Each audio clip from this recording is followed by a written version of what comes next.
Hey there, and welcome to this deep dive into the age of strategy disruption. You know, that feeling of the ground constantly shifting under our feet.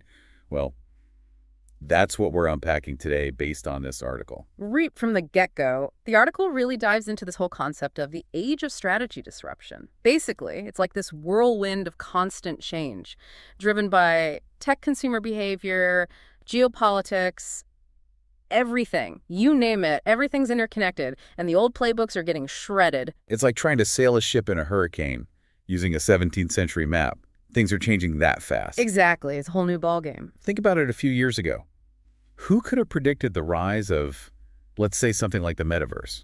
Or even just the sheer dominance of those food delivery apps? Right, those are perfect examples. Nobody saw those coming with such force. That's the kind of unpredictable landscape we're talking about. Absolutely, and it's not just about putting out fires as they pop up. The article stresses the need to build a culture of agility, like a venture capital mindset, if you will. Okay, so here's where it gets really interesting. What does it even mean for a business to think like a venture capitalist? Well, it's about embracing a certain level of risk, experimenting constantly, being okay with failing fast, and then learning from those failures. It's like spreading your bets across multiple startups. Exactly. Just like a VC firm would do. So businesses need to be more comfortable with stepping outside their comfort zones and trying new things. Absolutely. But there's a method to the madness. So why is this approach so vital in today's world? I think the key takeaway here is that the pace of change is only accelerating. The way we work, consume information, even how we connect with each other, it's all evolving at warp speed. Right. It's like everything's on fast forward. Exactly. And those who cling to outdated methods will get left behind. It makes you think about companies like Blockbuster or Kodak, right? Oh, absolutely. They just couldn't adapt fast enough. So how do we navigate this choppy sea of change?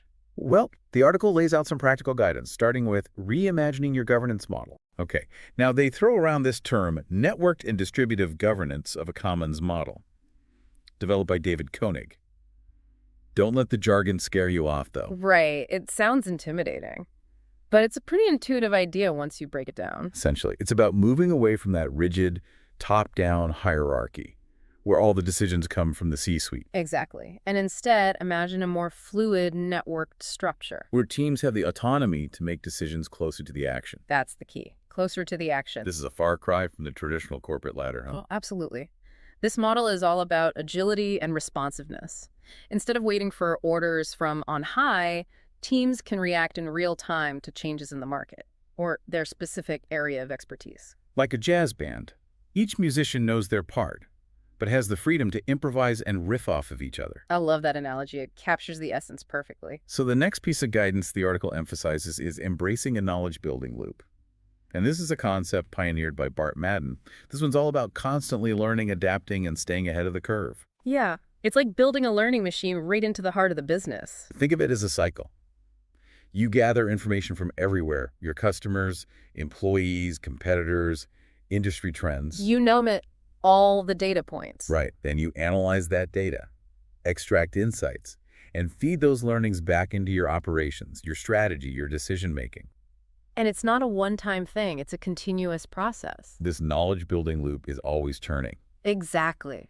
You're always looking for new information, always refining your understanding, always evolving your approach. It's about being proactive, not reactive. 100%. The article also dives into the importance of understanding and embracing risk. Wow. Now, this might seem counterintuitive in a world where everyone's talking about risk aversion, but hear me out. This one really stood out to me too. What's the logic behind getting comfortable with risk in this context? It seems almost dangerous. Well, in a time of constant disruption, risk is simply unavoidable. It's part of the landscape. Like it or not, it's there. Right. And the article suggests that instead of fearing risk, we need to learn to analyze it, manage it, and even leverage it to our advantage. So it's not about being reckless. It's about being strategic about risk. Exactly. We often fall prey to negative biases. Oh, yeah. Those mental traps. Overestimating the likelihood of bad things happening and underestimating our ability to handle them. Right, which can lead to missed opportunities. Exactly, and a stifling of innovation. So part of this strategy is about developing a more balanced, informed perspective on risk. I see. So it's about knowing when to hold them and when to fold them? You got it. You're not jumping into the deep end without knowing how to swim. but you're also not letting fear paralyze you from trying new things. It's a delicate balance. And the next bit of guidance, zone management, builds on this idea beautifully. It's a framework that helps companies balance their core business operations with a need for constant innovation. Okay, so break this one down for me. It's all about dividing your activities into 4 distinct zones: performance, productivity, incubation, and transformation. I like how they've broken it down into these zones. It makes the whole concept so much easier to grasp. Right. Each zone has a specific focus. The performance zone is all about maintaining and optimizing your existing operations, the bread and butter of your business. Keeping the lights on. The productivity zone focuses on streamlining those operations, finding ways to do things better, faster, and cheaper. Got it. Efficiency is king. Then you have the incubation zone. This is where things get really interesting. Okay, I'm intrigued. This is where you experiment, test new ideas, and explore new markets without the pressure of immediate returns. Think of it as your internal R&D lab. So like a sandbox for innovation. Exactly. And finally, there's the transformation zone, where you take the best ideas from the incubation zone and integrate them into your core business, driving real change and evolution. So it's like having different gears for different speeds and terrains, allowing the company to be both stable and dynamic at the same time. That's a great analogy. It's about striking that balance between exploiting your existing strengths and exploring new possibilities. And that brings us to the final piece of guidance the article highlights: optimize and differentiate. That's the gist of this one. This one's about achieving 2 things simultaneously. 1, making your existing operations as efficient as possible. And 2, finding ways to stand out from the crowd in this increasingly competitive landscape. 2 birds, 1 stone. Right. So on the one hand, you're tightening your belt, streamlining processes, and squeezing every ounce of value out of your current model. But on the other hand, you're looking for that unique value proposition, that special sauce that sets you apart from the competition. So it's like being both a marathon runner and a sprinter. You need the endurance to go the distance, but also the speed and agility to surge ahead when the opportunity arises. Exactly. It's about finding that sweet spot between operational excellence and innovative thinking. And that's a challenge for any business, big or small. No doubt about it. Now, we've talked a lot about how businesses need to adapt and evolve. But what about the advantages that established companies already have? Things like distribution networks, brand recognition, customer loyalty. Those are valuable assets. Absolutely. The article acknowledges this, reminding us that these existing strengths can be powerful levers in navigating disruption if they're used strategically. So the question is, how can big companies tap into those strengths while still fostering that startup-like mindset we've been discussing? How do you balance the wisdom of experience with the hunger for innovation? That's a great question. And it's something we'll dive into in the next part of our deep dive. It's easy to get lost in the weeds when talking about strategy and disruption in a business context. But what struck me is how much of this applies to us as individuals, too. That's what I found so insightful about the article. It's not just about companies. It's about all of us navigating this constantly changing world. Whether it's our careers, relationships, or just trying to stay afloat in this sea of information, we all feel that pressure to adapt. Absolutely. And it's like the article is giving us permission to embrace that feeling of constant evolution. Instead of resisting change, it encourages us to see it as an opportunity for growth. So how can we, as individuals, adopt this venture capitalist mindset and actually thrive in this environment? Well, for starters, it's about cultivating what's often called a growth mindset. It's about embracing challenges, seeing setbacks as learning opportunities, and always seeking ways to expand our knowledge and skills. So instead of saying, I can't do that, we should be saying, I can't do that yet, but I'm going to figure it out. Exactly. It's that classic yet that makes all the difference. Shifts our perspective from a fixed mindset to a growth mindset. And it's not just about learning new things. It's about being willing to unlearn old patterns and embrace new ways of thinking. Just like businesses need to be agile and adaptable, we need to be prepared to pivot and adjust our own paths as circumstances change. The old days of having a single career for life are long gone. Right. If your dream job suddenly becomes obsolete, you don't just throw in the towel. You reskill. You network. You explore new opportunities. Just like a startup would pivot to a new market. And this ties into that concept of zone management we discussed earlier, but applied to our personal lives.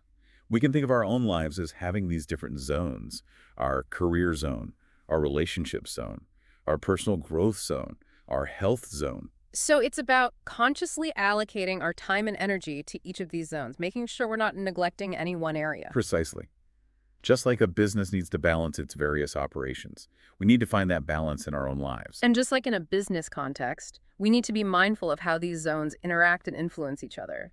If we're burning ourselves out in our career zone, for example, it's going to have a ripple effect on our relationships, our health, our overall well-being. It's that classic saying, you can't pour from an empty cup. You have to take care of yourself first in order to show up fully in other areas of your life. And remember how the article talked about optimizing and differentiating in a business sense? Well, these ideas are incredibly relevant to our personal lives, too. Absolutely. But how does that translate to our individual goals and habits? Optimizing in this context is about finding ways to be more efficient and effective in our daily lives, freeing up time and energy for the things that truly matter to us. It could be anything from streamlining our morning routine, to automating our bills, to delegating tasks that drain our energy. It's about finding those little hacks and systems that can make a big difference in our overall productivity and well-being, allowing us to focus on our strengths and passions. Exactly. It's about working smarter, not harder.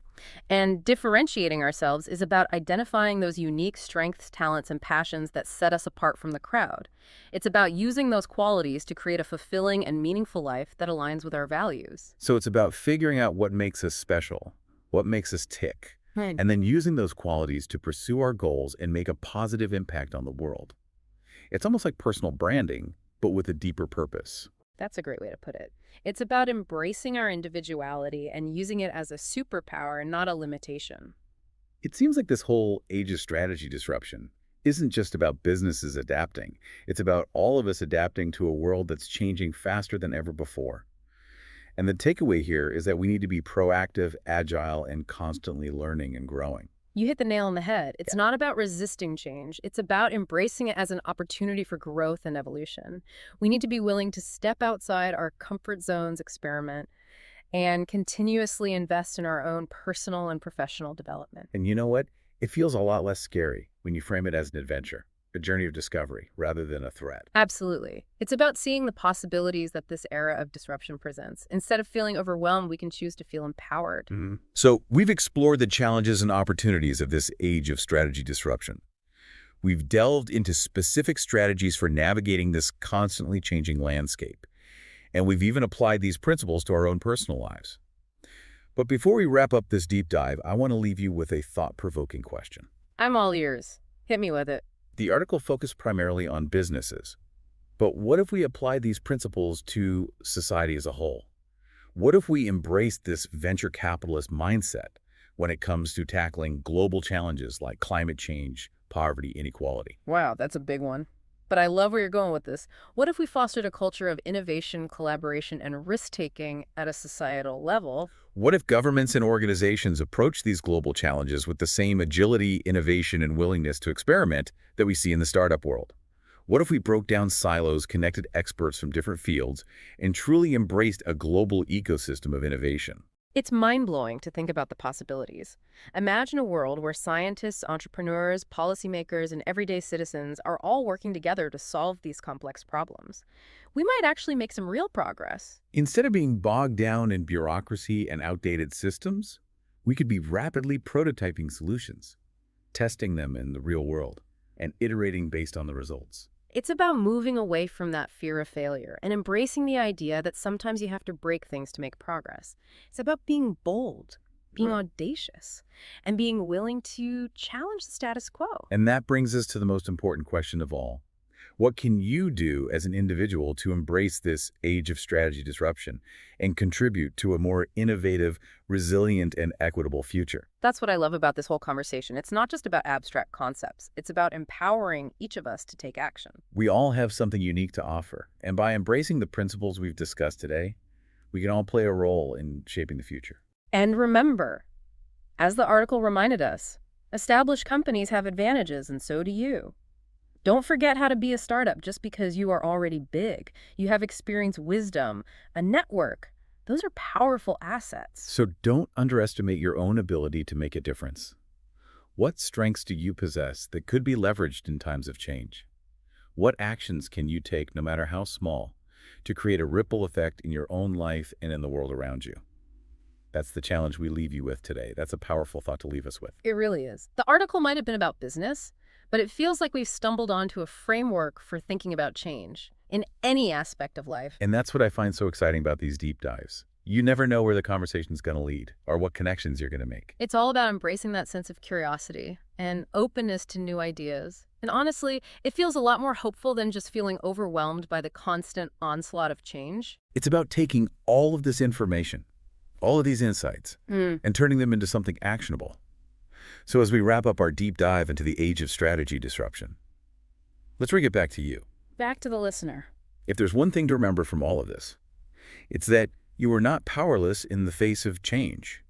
You have agency. You have the ability to adapt, to learn, to evolve. We're all works in progress, right? Exactly.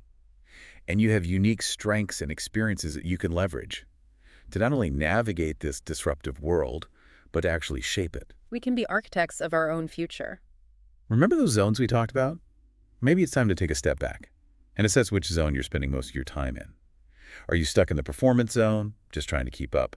Or are you carving out time for incubation, for exploration, for those what-if ideas that could lead to something truly transformative? We need to make sure we're not neglecting those incubation and transformation zones. Absolutely. And don't forget the importance of that knowledge-building loop. What are you doing to stay curious, to learn new things, to expand your horizons? It doesn't have to be a huge undertaking. It could be as simple as reading a new book, taking an online course, or even just having a conversation with someone outside your usual circle. Sometimes the simplest things can have the biggest impact. It's about staying engaged, staying curious, and staying open to new possibilities. And remember, you don't have to do it alone. Connect with others who share your interests. Build a network of support. Learn from each other. Embrace that venture capitalist mindset. Take calculated risks. Experiment. Don't be afraid to fail, because even in failure, there's a valuable lesson to be learned. So as we sign off today, remember this. The age of strategy disruption is here to stay, but it's not something to fear. It's an opportunity to reimagine, to reinvent, to create the future we want to see. It's a call to action. Thanks for joining us on this deep dive. Keep exploring, keep learning, and keep disrupting.